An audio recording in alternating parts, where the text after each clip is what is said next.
can we prescribe things? Is that a thing? Do we have Yes, that power? we can.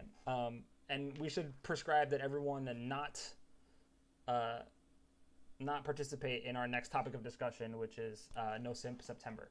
And I was very cautious to not hashtag it in every post that I referenced it in, because I don't want to give it any visibility of any flavor. I tried really hard to be like, No we're gonna simp separate the words. There will be September. no hashtags put anywhere near it because I don't think that it deserves the light of day. I think it's really problematic and really shitty. For those of you who are not familiar with the term simp or this weird sort of movement that started last month, a simp is an acronym for someone idolizing mediocre pussy. That is literally what it stands for. If you want to do it a little more descriptively, it is any male individual who is seeking the attention of a woman or is overly concerned with pleasing a woman in some way, shape, or form, um, and is not having that kindness that they're giving to them, kindness in quotations, being reciprocated, specifically in sexual favors, nine Okay. times out of 10. Now, there is a Reddit thread that exists for this movement that comes with a bunch of rules, right? They've taken to the internet in the way that many uh, disenfranchised men, as they would call themselves, have taken to the internet and have laid out the stipulations for this campaign, right? They're going to spend the entire month abiding by a policy that says we cannot in any way, shape, or form support women, right? Um, so forgetting the fact that there's like almost 3,000 people on this forum, which I mean doesn't seem like a lot in the grand scheme of things, but it's a pretty sizable group. They've got six rules for how this works. Rule number one: you have to be honest about your simping activities. You basically have to walk into the Reddit thread and say, "Hi, my name is so so, and I am a simp." Right? Like it's a fucking AA So and meeting. so. Yeah, like it's exactly what it sounds like. Rule number two is 12 you steps. cannot, for the entire month of September, donate any money to a quote unquote booby streamer, which was in fact a search term that I used in vivo for my thesis. So get fucked. Any booby streamers, any TikTok dancers. It's sad that I had to use that as a search term. It really is. Um, no donating money to any booby streamers, any TikTok dancers, any e-girls, etc. ad nauseum. No OnlyFans, right? So literally no one of a female identity of any flavor, right? That exists in digital space is really what they're breaking it down to. And they highly advise against pure simping, which they define as surrendering your financial power for fleeting moments of lust. This is verbatim from the website, by the way. Um, Rule number Okay, three kill me, please. is do not reject the opportunity to spend time with your friends and family so that you can go simp, because that's not a good use of your time. Rule number four is do not like, upvote, or comment on any post just because there is a girl in the photo. So basically, don't get baited by any sort of thirst trap, be it real or animated. Um, Rule number five: no willingly viewing pornography. So apparently, if you encounter it in the wild by accident, that's okay. And then rule number Porn is six is simping now. you have to comment. Yeah, and so we're gonna get to that. And so rule number six is that you have to comment on the daily check-in thread to basically be like, I'm still committed. I haven't simped in, I guess now it'd be 14 days and whatever. I, okay, as someone who explicitly did research on the harassment of women online for their thesis, this just blows my fucking mind. Because a friend of mine, the lovely Jessie Sage, who is now a syndicated author, um, writes for this wonderful blog in her free time called Cyborgology, and she wrote an article about this topic, and she asked the question like, what is it about women online, sex workers in specific, but women in general, that has just pissed off men so much that they have to take a month off of like masturbation and porn. They're just like everything female on the internet is porn, and I have to take a month off. That isn't No Nut November, right? They needed an extra month for a very specific type of identity. I, I have no response. I'm not sure.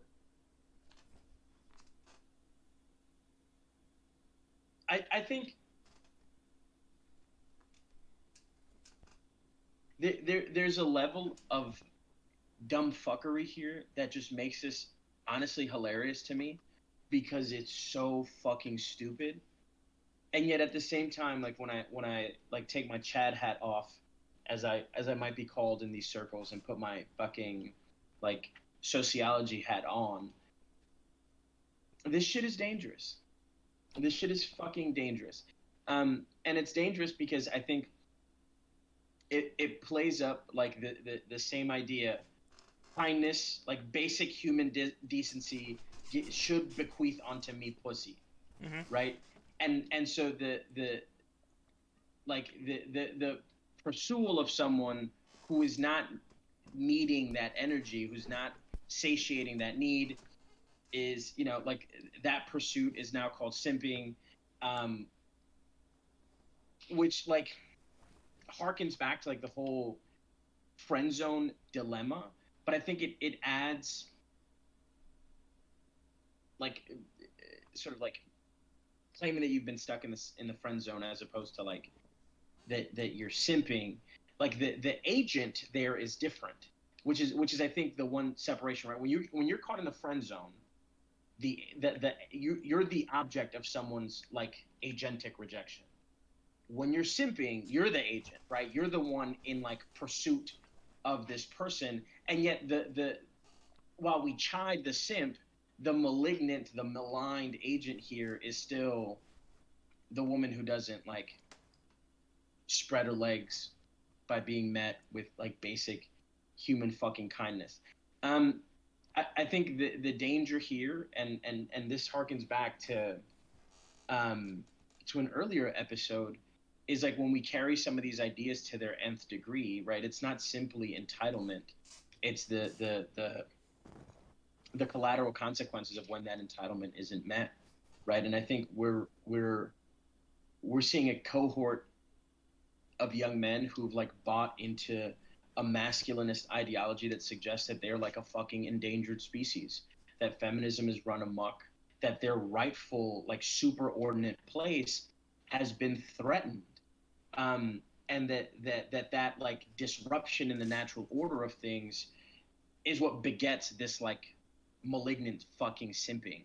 um and so, like, there's no way you don't, at least for me, there's no way you don't read shit like this and you don't tie it intimately to like the men's rights movement, the men going their own way bullshit, uh the incels, like simp energy is incel energy.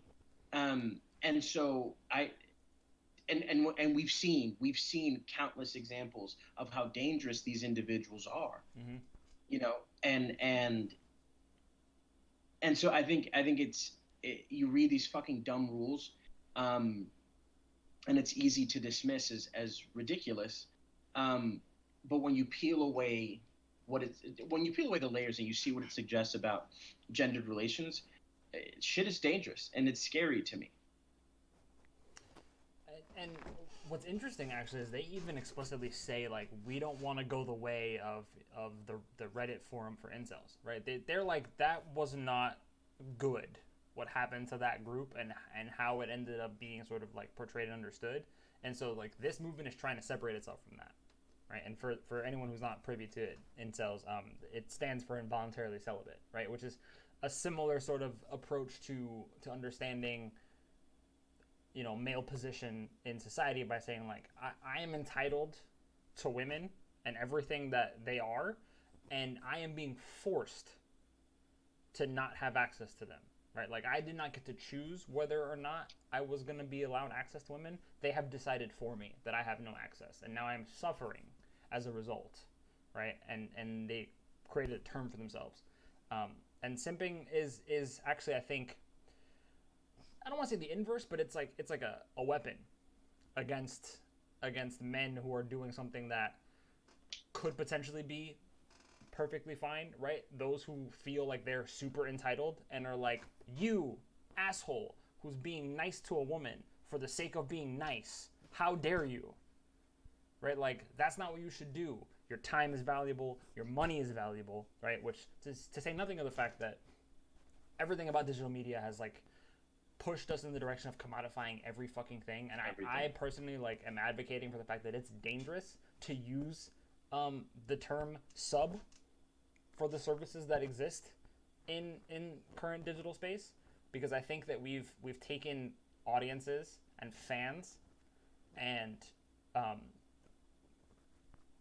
alienated people so aggressively from what makes them them, and turned them into a thing, a commodity that there's a really really sort of like pernicious relationship there between the person who controls that object and that object, um, and there's like a disconnect because that object, at least in the sex work circles and the circles that all of these no simp people are interested in, are a place where they are the submissive one to whoever it is that they are supporting, right? And so like when like I've thought about like the term like sub for subscriptions and like um,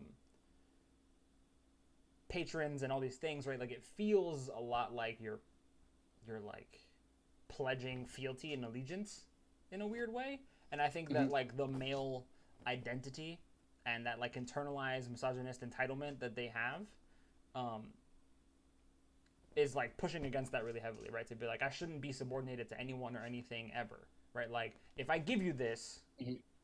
then I deserve things, right? And explicitly, they're almost always sexual things, which I think you're right to say. Like, we know factually that there are dangers to this, right? We've had mass shootings to this, we've had home invasions to this, we've had countless sexual assault cases because of this exact same mentality, right? And so I think these men are white knighting for other men in a way that they feel in the same way that they've always argued that white knighting is a bad thing, right? Like, Mm-hmm. does that make sense? Um, like Yeah. they feel like they're rescuing their fellow men in like in the same manner that they would hate for the men to be doing that for the women that they feel such ire towards. Yeah, there's like a not that covert homoerotics to this that I think is totally worth like unpacking. Maybe not in this episode given our time. Um but there's totally something there. And I also wonder too if there's like a generational piece here, right? Like we're talking about young men who generally for whom like this is ubiquitous piece of technology, right? And for whom, like to your point, everything on the internet is abstracted from its production and totally consumable, right? Like Tumblr was a porn engine, Reddit is a porn engine, right? Like people's bodies and sex are just like readily available for consumption, right? And largely for free, right? Yep. And then you have these platforms where it's not free, or elements of it aren't free. Um, and so, right, maybe you're really taken with a particular streamer or a particular sex worker. So you buy their content on OnlyFans, and when they stream, you hop on, and you're a tier 3 subscriber for however many months. Um, and I think what's like, and those logics make sense in these digital spaces. And then they seek to then export that into their meat space relationships, right? So it's like, I, why isn't this free? Like why why don't I have unfettered access to you sexually? Um, I've right this whole notion of like protect your wallet. Like I I took you out for a milkshake. Why aren't you on your knees right now? Mm-hmm. Right, this notion that like it's like it we talk about like real life or fiction, real life imitating fiction. I think there's like an element of that here too, right? Like that our meat lives become reflective of our digital lives. Like this is how digital space works. And so now there's sort of this impression of like, well, it works on OnlyFans. Why isn't it work? Like I pay money, I get that nude that I want. Like I took you on a date, suck my dick. Um, and I don't know what you tell those people. And and you and I teach different age groups. I'm catching young men in like a really interesting phase of their like human development, Mm-hmm. right? They're old enough to know better, and young enough to like consistently not rise to that. And it's interesting, they're like, I see all of like the masculinist posturing and the bullshit that you like, and I call it bullshit because I know it's bullshit now, but I totally know that I was complicit at 16 for sure, right? Like, what's more fragile than masculinity? Literally nothing. Um, and I see all of the posturing and the chess gaming of masculinity that they like totally play at.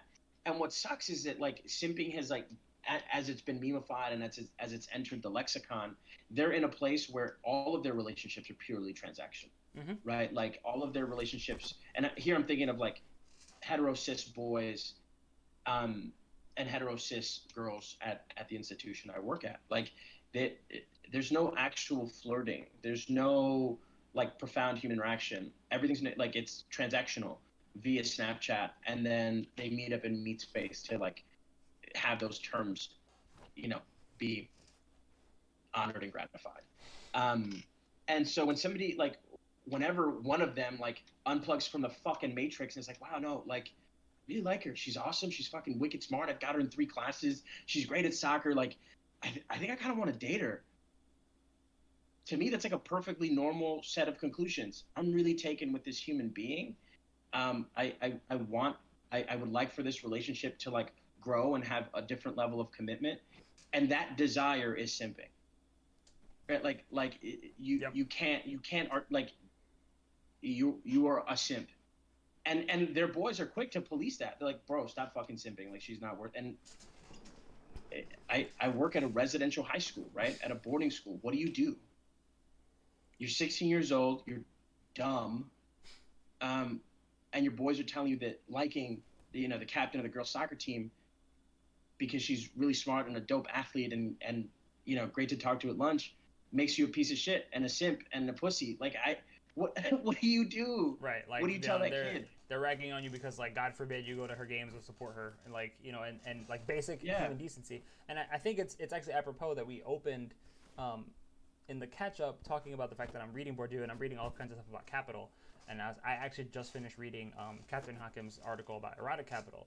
And I think the fact that we tend to forget that digital space does reflect meat space as much as we don't think that they're the same. They literally are just the same thing. There just happens to be a lot more access and flexibility that's granted to people by the internet.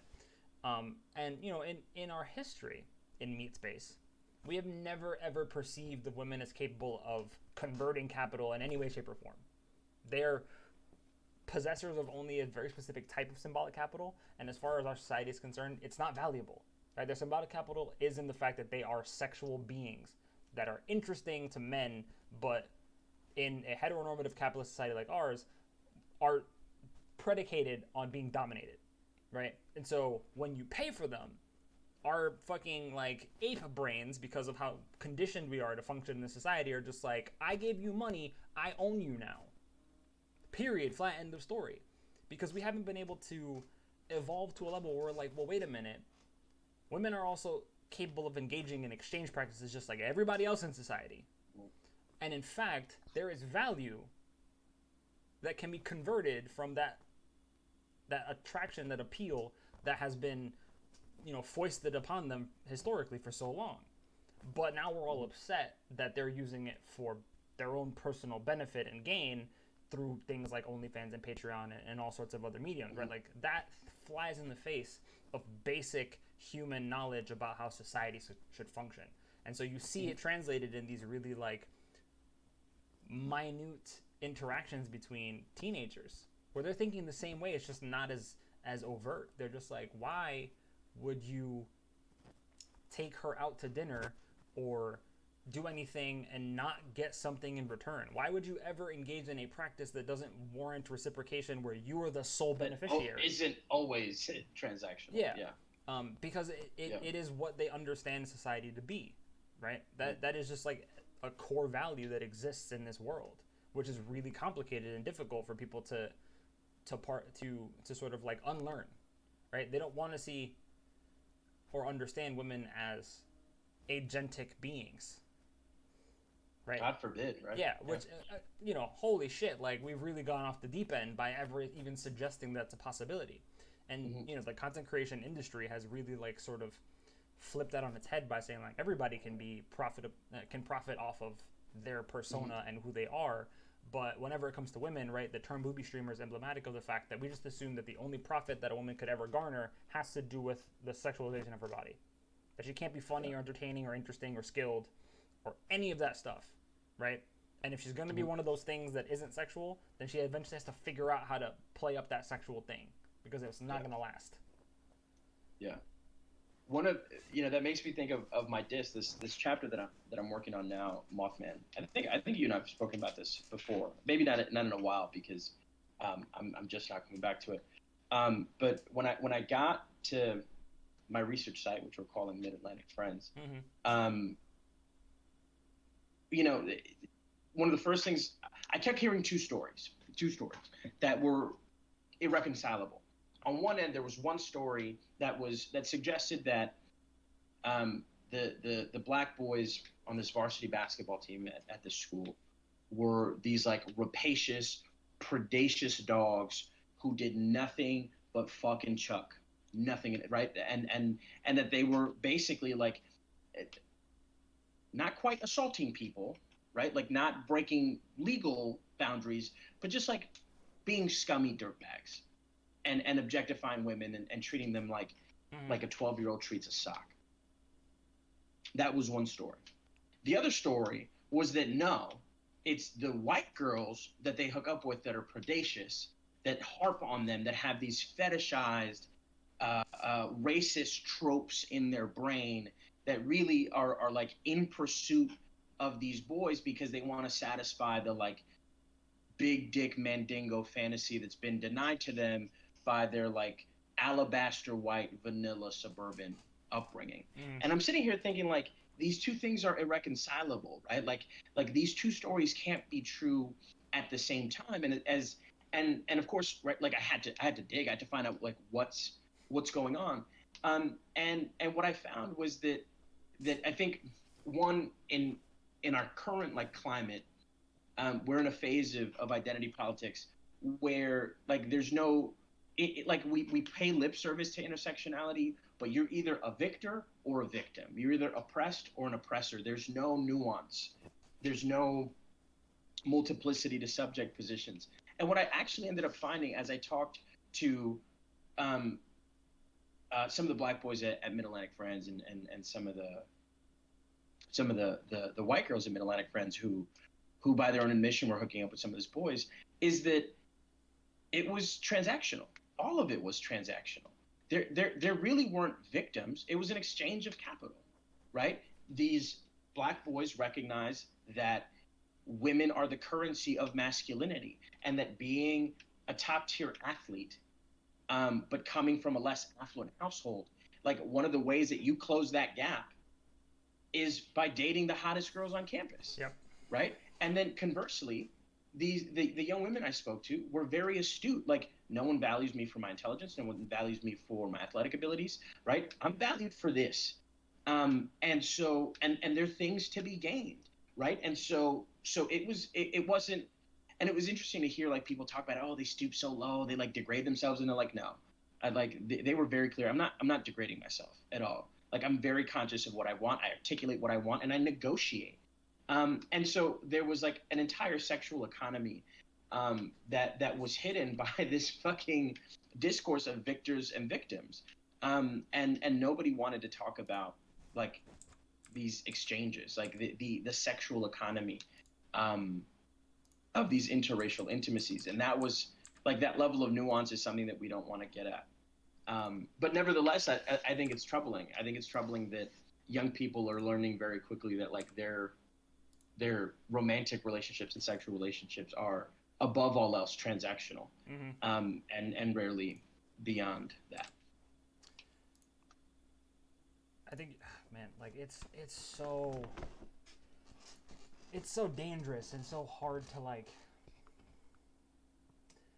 to break down in a way that makes sense to people that don't see it as a problem, and I mean, like, even just you making the references like reminds me a lot of my own experience, at a predominantly white institution, um, in high school, where I was like a lot of those same sorts of thoughts and feelings like were things that I perceived of in my own interactions, right? Like of being the thing that was being traded, um, as like Mhm. a status chip, Yeah.